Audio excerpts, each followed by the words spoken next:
তো আজকে আমি আবার নতুন একটা রেসিপি নিয়ে চলে এসেছি তোমাদের সামনে। তো চলো ভিডিওটা দেখতে থাকো, ভালো লাগলে লাইক করো, কমেন্ট করো, শেয়ার করো, সাবস্ক্রাইব করতে কিন্তু একদম ভুলো না। তো আজকে আমি বানাবো কাঁচা টমেটো দিয়ে মাছের মাথা দিয়ে মাছের ঝোল। তো চলো দেখতে থাকো, ভিডিওটা ভালো লাগলে সাবস্ক্রাইব করতে কিন্তু তোমরা একদমই ভুলো না। তো এখানে আমি একটা মাছের মাথা নিয়েছি 2 টুকরো করে। এই মাছগুলো দোকান থেকেই কেটে আনা হয়েছে। তো বাড়িতে এনে আমি ধুয়ে পরিষ্কার করে রেখেছি। তো তারপরে দিয়ে দিলাম লবণ পরিমাণ মতো, হলুদ গুঁড়ো দিয়ে ভালো করে মেখে নেব। মেখে নিয়ে কিছুক্ষণ রেখে দিয়ে তারপর তেলে ভেজে নেব। তো এখানে আমি ভালো করে মেখে নেব। তো মাখা আমার কমপ্লিট হয়ে গেছে। তারপর আমি এখানে একটা কড়াই বসিয়ে দিয়ে কড়াই গরম হলে তারপর আমি দিয়ে দেব সর্ষের তেল পরিমাণ মতো।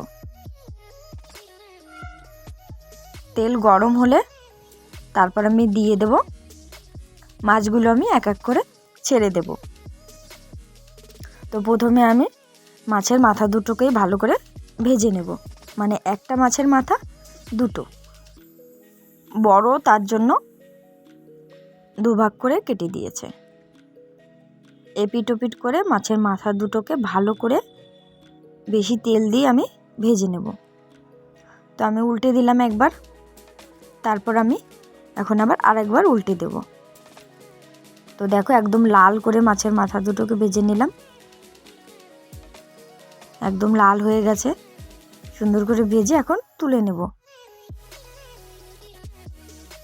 তারপরে আমি এর সঙ্গে আমি দিয়েছিলাম তিনটে মাছের পিস। তো শুধু মাথা দিয়ে তো হবে না সবজি, মানে তরকারি, তার জন্য 3 পিস মাছের, 2টো পেটি আর একটা লেজের উপরের অংশ। তো আমার মাছগুলো ভাজা হয়ে গেছে। আমি এখানে ভালো করে ভেজে নিয়ে একদম কড়া করে ভেজে নিয়েছি আর একটা একটা করে তুলে নেব। তো দেখো মাছগুলো একদম লাল করে সুন্দর করে ভেজে নিয়েছি। তারপরে আমি দিয়ে দিলাম সর্ষের তেল। সর্ষের তেল ভরে দেওয়ার পর ফোড়নে এখন দেব জিরে, তারপরে দেব কুচনো পেঁয়াজ,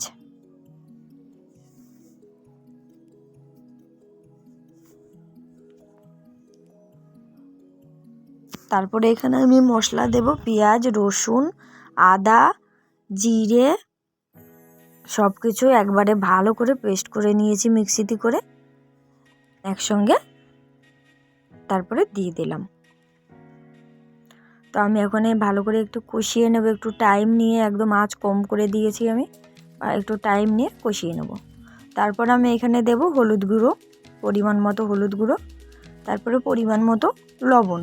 আমি মশলার ভিতরে দিয়েই সবসময় কষাই, মানে হলুদ লবণ যদি তোমরা মশলার ভিতরে দিয়ে কষাও তাহলে তেল ছিটবে কম, মানে তেল ছিটায় না চারিদিকে, সেইটা কম ছিটায় হলুদ আর লবণ দিয়ে কষালে পর। তারপর আমি এখানে দিলাম কাঁচা টমেটো দিয়ে ভালো করে এখানে কষিয়ে নিচ্ছি। তো দেখো তেলও ছেড়ে দিয়েছে। তারপর আমি এখানে এক এক করে মাছগুলো সব দিয়ে দেব। এখানে দেখো এক এক করে সব মাছগুলো আমি দিয়ে দিচ্ছি। এখানে আমি একটা মাছ রেখে দিয়েছি কারণ হচ্ছিল না জায়গাতে, তার জন্য 4টে মাছ দিয়েই রান্না করছি, দুটো মানে একটা মাথা আর 2টো মাছের পিস। তারপরে এখানে ভালো করে এপিট ওপিট করে ভালো করে এখানে কষিয়ে নিচ্ছি। কষিয়ে নেওয়ার পর এখানে আমি দিয়ে দেবো অল্প পরিমাণে জল।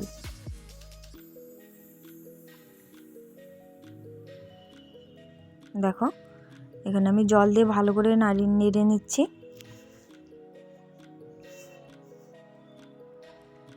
তো এখানে দেখো জল মানে ঝোল ফুটেও গেছে।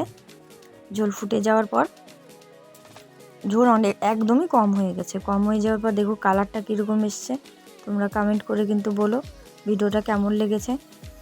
আর এখানে আমি তারপরে দিয়ে দিলাম গরম মশলার গুঁড়ো। তোমাদের আস্ত গরম মশলা থাকলে সেটাও বেটে দিতে পারো, আর গুঁড়োতে থাকলে সেটাও দিতে পারো। তারপরে উপর থেকে একটু ধনেপাতা না দিলে সবজি কোনোটাই জমে না, তার জন্য লাস্টে নামানোর আগে একটুখানি ধনেপাতা দিতে হয়, তাহলে সবজিটা সেন্টও অন্যরকম আসে, টেস্টও অন্যরকম আসে। তো দেখো কীরকম কালার হয়েছে, তোমরা কিন্তু কমেন্ট করতে ভুলো না।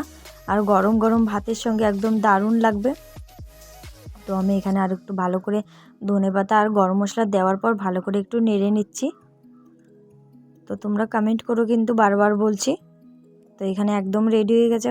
আর আমার ভিডিও যদি তোমাদের ভালো লেগে থাকে তাহলে লাইক করো, কমেন্ট করো, শেয়ার করো, সাবস্ক্রাইব করতে ভুলো না। নতুন নতুন ভিডিও দেখার জন্য আমার চ্যানেলে তোমরা চোখ রেখো। টাটা, বাই, ভালো থেকো, সুস্থ।